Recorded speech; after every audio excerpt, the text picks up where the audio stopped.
Hello, and welcome back to the Secular Homeschool Revolution. I am your host, Ashley. I'm so glad that you're here today.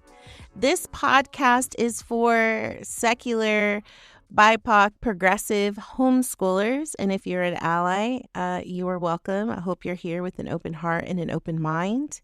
And as I've mentioned before in previous episodes, just because someone is a, BIPOC person or secular doesn't mean that they're progressive. And so that is why this podcast was created, for people who have similar values to mine and my family's. And we are here taking up space. So if you are a homeschooling parent, I think we can all agree that we get this very front row seat, up close view of our kids' social experiences, right? Their friend groups and how they interact. And I do think that is beautiful that we have that opportunity to be so up close, right? But also, I think it can be very cringy at times. You're like, oh, they said that, or oh, they're being awkward. And it can be uncomfortable for us, but they're fine.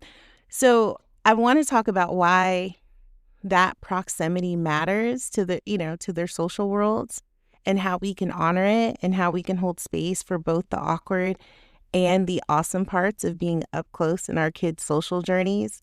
I'm bringing this up because I have a kid who's about to turn 13, and I feel like within the last 4 or 5 months, she has transformed and has grown and is just such a beautiful person. But I definitely see the changes, especially in her social circle, and she's texting more. There's more group chats and FaceTimes, and I believe we've spent the last couple of days on the phone for hours, and it was a lot of laughing. And so I was talking to my friend on the phone about it, and then I was talking to my husband, and while we all agree that it's cool that we get to sometimes coach in real time, but also can we be overbearing in real time? So let's get into it.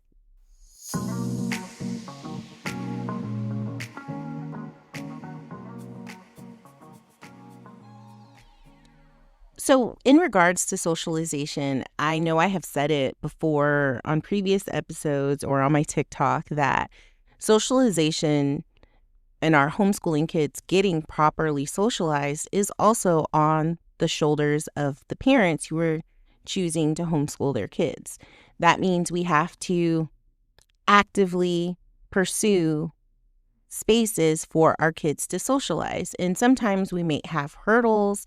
We may be a one-car household or a no-car household, and we have to figure out the bus schedule or become friends with someone who doesn't mind picking up you or your kids. Or if you're just practicing being social online, but you still have to actively pursue social situations for your kids to get the proper socialization. And that's one more hat we have to wear. We are their social coordinators. Yay, so fun, on top of everything else that we do for them, right? And if you're their social coordinator and you're practicing connected parenting, we're not just asking how was your day, because we were there for the most part of their day. And I know when I'm asking my kid what happened in this class or that class, to see if she's gotten or she was able to pick up the social cues, because she is, a neurodivergent kid. Because, she's sitting in a social circle where there was maybe a group text and she was left out of the group text. Or if she said something and I caught someone else rolling their eyes while she was talking, I don't know if that impacted her in a negative way, it ripped my heart out. Or, how to socially engage during text messages, right? So are you the kid who's calling and texting nonstop? Or are you the kid sending 84 GIFs in a row? All of that, we're having this level of proximity that I don't think most traditional school parents have. And while, yes, that is a gift, it also is extra emotional labor. And sometimes it's awkward as hell. Let's talk about the cringe because it's real. And if you're a parent, not just a homeschooling parent who has tweens or teens or both, you know exactly what I'm talking about. And they're in this phase where their vocabulary comes from these fandoms and they have inside jokes from shows that you've never seen, or at least I've never seen, and I don't get it. And then they walk around, or at least my kids, singing songs from musicals. And I hate musicals, so I definitely don't engage on musicals watching them or listening to them. And it's the crushes on YouTubers who give terrible life advice. And they have these just exuberant lifestyles that your kids, secretly want, or it's not a secret around here, but they want. And I have to constantly remind them that everything that you see on TV or YouTube is real, but it's these YouTubers that they have access to. And, even like the dynamics in their friend group where everything just feels dramatic. She said this or they looked at me like that, and I'm just taking it in because it feels weird and it feels awkward and it feels intense. And mostly it just feels deeply cringy because we're right there. We're up close for all of it. And I was talking to my husband about how I'm feeling like the dynamics are changing, my kids' like social life. And I was like, how can we think of it positively? Because when I see something that's cringe, I want to quote unquote coach her in the moment. I want to coach her through this. And that's I think that'll stunt her, right? And so when we were talking about it, my husband's like, well, what if we look at it as growth in motion? It sounds good, but for me to put it in practice might be a little difficult. But I'm going to look at it as growth in motion. Because understandably, this is developmentally appropriate. And during this next phase of life, this is how they're going to try on their new identities, experiment with belonging, and figure out who they are and who they're not. And they're also exploring themselves in relationships, to their peers, to media, to culture. And sometimes every sentence that comes with all of that is like, bruh, or oh my God, seriously? And I'm going to take it and say, this is normal and this is something beautiful. I'm trusting the process without needing to micromanage my kid. When our kids are willing to be their full, awkward, unfiltered selves around us, their parents, that means they feel safe and they're not masking or performing and they're not hiding the weirdest parts of themselves to be more palatable to us. And in order for them to do that, they have to trust us and feel comfortable and connected, right? And we have to praise them for when they do show up awkward or uncomfortable, that they are showing up as they are. And we live in a world that often tells kids to shrink themselves, to act their age. And when people do that, they're really trying to tell the kids, be more adult and be less annoying.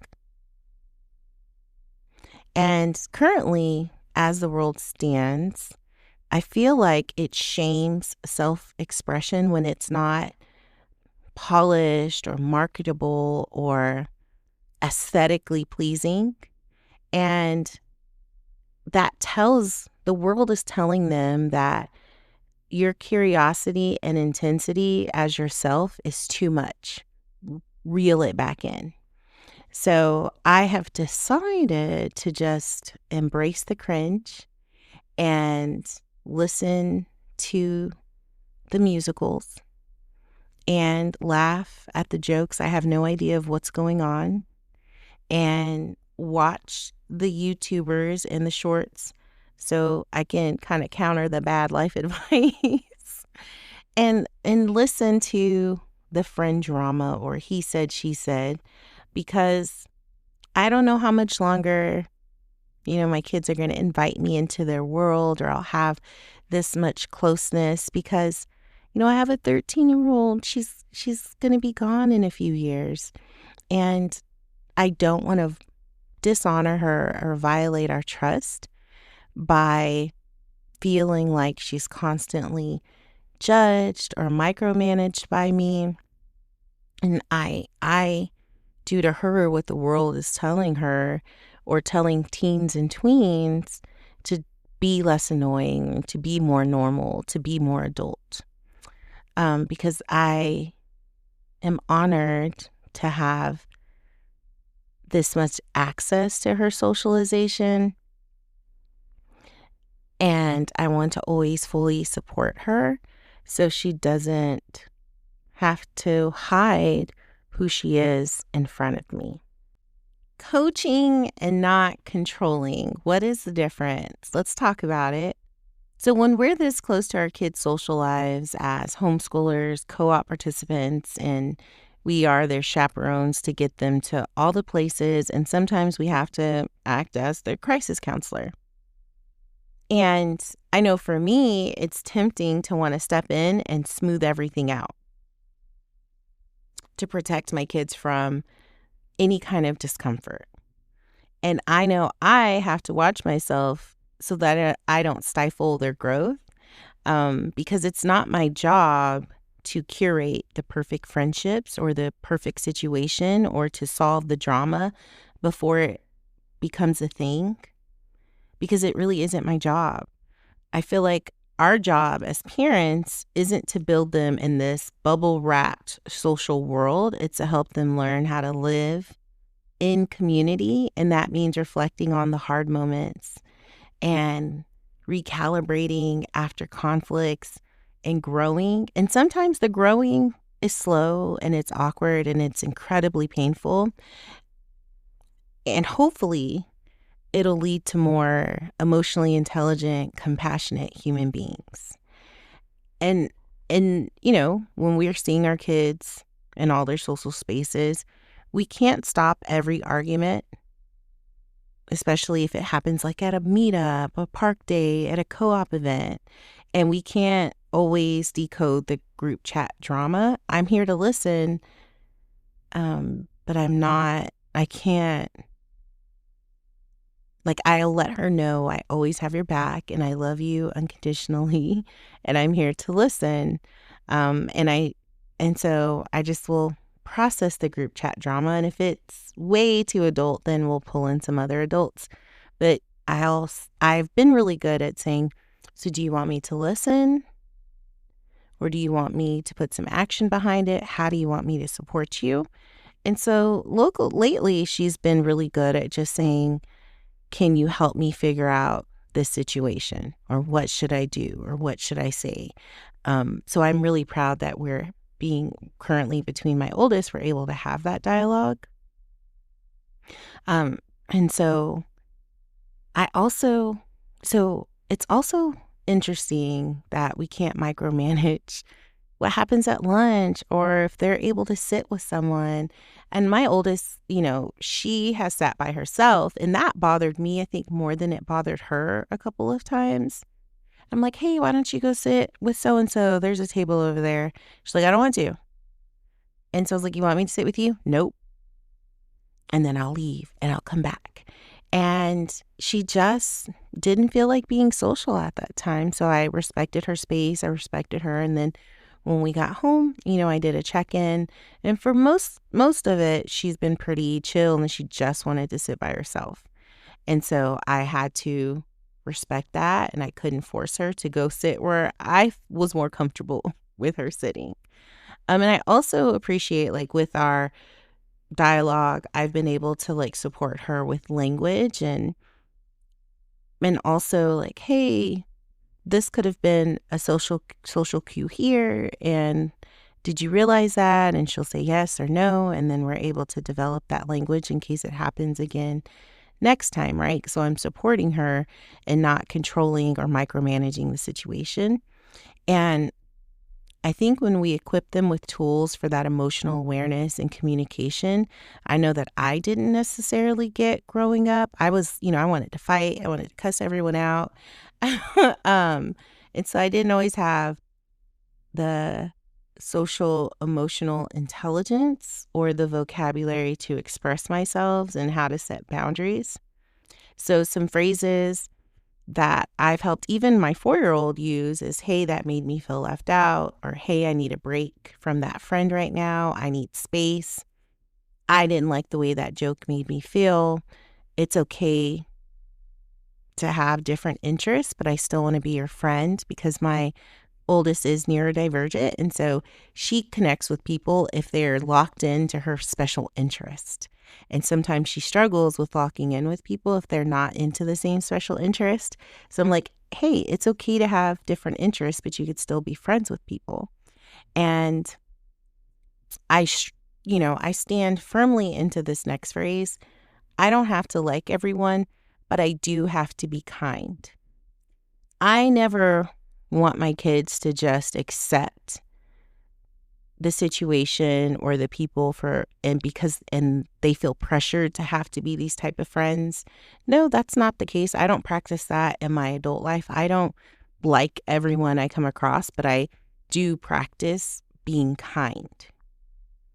Because when you don't like someone and you're not kind, they most definitely feel it. And those aren't the social skills I want to model for my kid. Because if I'm not being kind, then my kid most definitely isn't being kind. And so I have to practice what I'm preaching to them so that they can see it not only in our discussions, but how I live my day-to-day life. And these aren't just phrases or sentences, but they are actual social tools. And they're how I believe we can empower our kids to speak up for themselves without becoming someone's villain or doormat. Like, oh, I do not want to have people pleasers as a kid. I don't want my kids to be people pleasers. I don't know if I necessarily ever struggled with being a people pleaser, but I don't know if they'll have that struggle. So I want to equip them with the tools, and I want to remind them that their feelings and their truth are not wrong. It is information, and how we process that information matters. And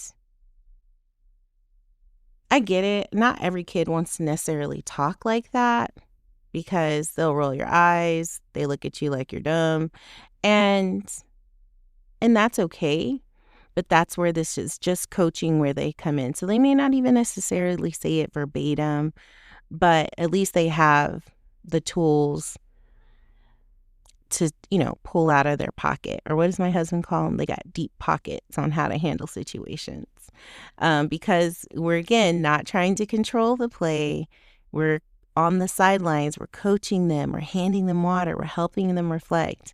And we're also saying, you've got this. Let's talk about what worked and what didn't, or how did we get into the situation? How did we back out of this situation? Because I do think this kind of support does take practice. It most definitely takes restraint. And it means that we can't just jump in to rescue them from every hard thing, and instead sit with them after the fact and help them make sense of it. I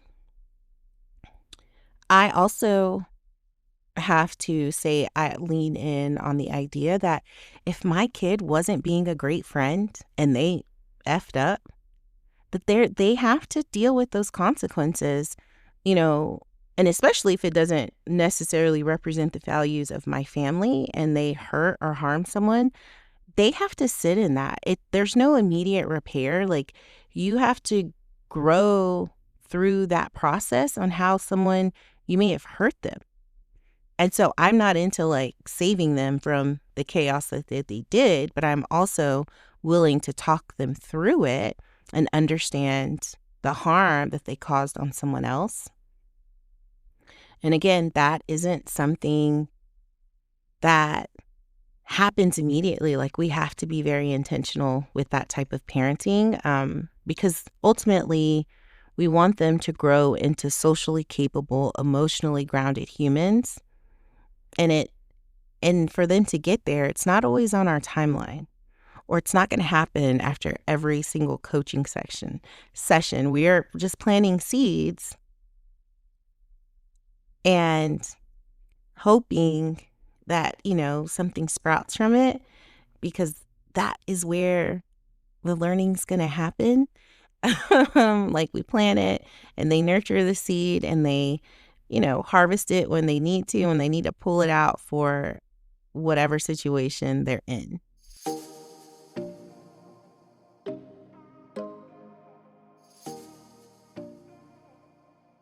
What does this teach us, or what do they teach us as they're going through these new, social experiences?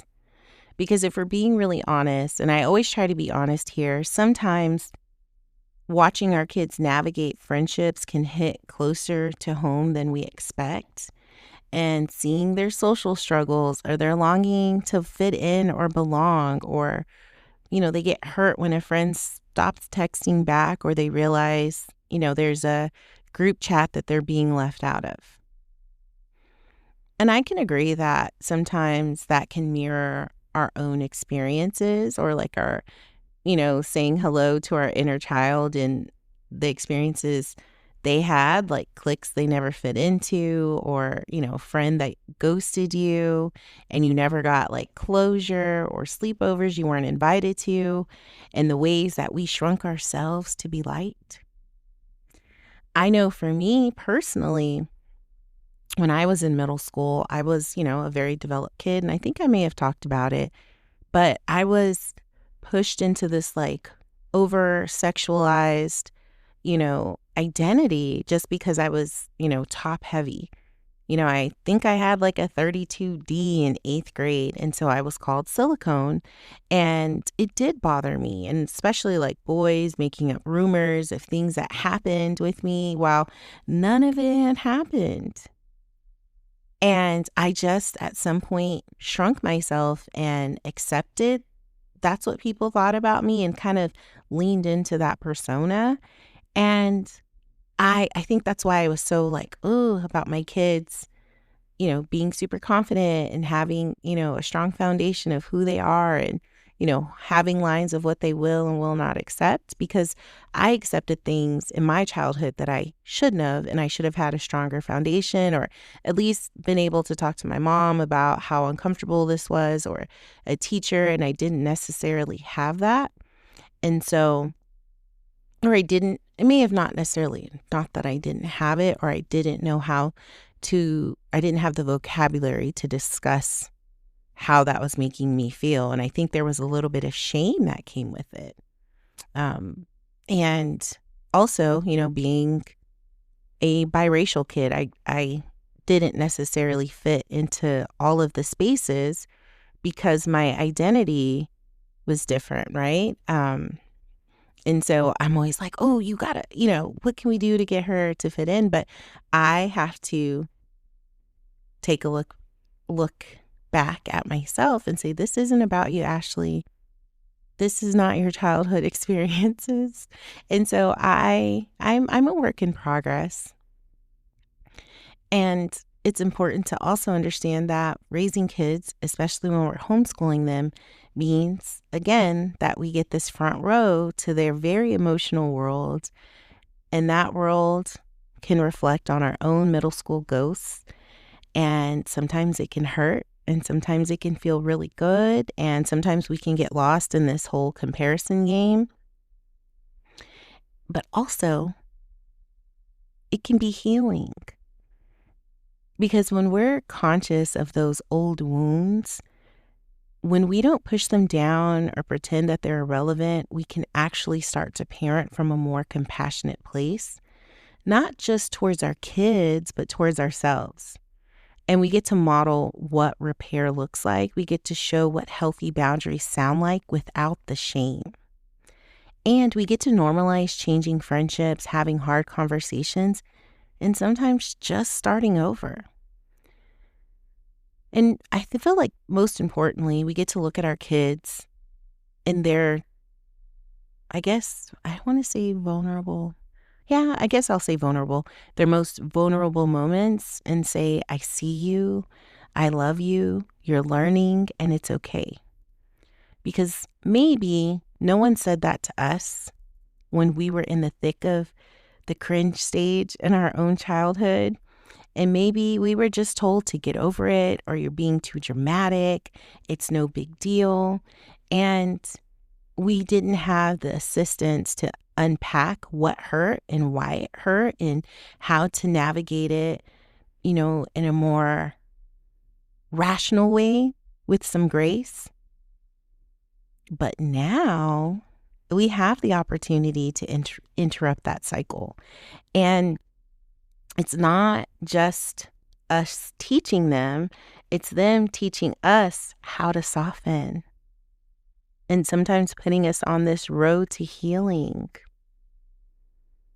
And I know for me, I'm having to revisit old pain with a new understanding and how to heal alongside them as my kids grow. And so, yes, our kids' friendship and social experiences can be awkward and they can be messy and they can be painful, but they also have the potential for deep connections, and not just with others, but with ourselves. So in closing, yes, being in close proximity to our kids' social lives is not always comfortable, and it is deeply awkward and sometimes cringy. And we get to witness the hard parts, the group texts that spiral into drama, the identity shifts, the friendship changes, the silences, the eye rolling, and we can feel torn. We want to jump in, we want to smooth it out, but we know deep down that real growth happens in the struggle. And one of the hardest parts, but most powerful things that we can do is let natural consequences do the work. Because when a kid talks over everyone in the group and doesn't get invited back for a while, there's a lesson there. And when a kid causes harm to another kid and the friendship dynamic, changes, there's a lesson there. And when they follow a trend that can alienate another friend, or they choose being, like popular or the it kid over kindness, that also can have a ripple effect. And it's not a punishment, but it's reality. And we don't want to rob them of their reality, because that is when some of the most meaningful social emotional learning happens. And so we don't have to rush in to rescue them from their discomfort. And we don't have to shield them from every awkward moment or hurt feeling. We just have to stay with them and sit with them in it. Because in that chaos and in that cringe, there's also connection, there's mentorship, there's coaching. And I wholeheartedly believe that that is revolutionary parenting, because you can still tell your kid you are still worthy when it's messy. You are still loved when you make mistakes. You are growing, and I am not going anywhere. I'm going to sit here with you through it. And when we're close enough to witness our kids growing up in real time, even in this weird, awkward, emotionally charged time, it is sacred. It's not about control. It is about presence. It's not about avoiding the pain. It's about guiding through it. And I want you to know that if you're doing that work, and if you're standing beside your kid as they're trying to figure out relationships with themselves or with others, you are not alone. You are doing something powerful. You are doing something healing. You are doing something that the world desperately needs more of. And if this episode resonated with you, please share it with other fellow homeschoolers, specifically if they're, progressive and BIPOC, or they're an ally who's just wanting a space. I think that collectively, we can navigate this beautiful, messy work of raising humans together. So what I ask of you is to keep learning, keep listening, keep growing, keep loving radically, and keep revolutionizing your homeschool education. Thank you for listening to the Secular Homeschool Revolution podcast. Please follow on IG Secular Homeschool Revolution, follow on TikTok Secular Homeschool Mama. Share.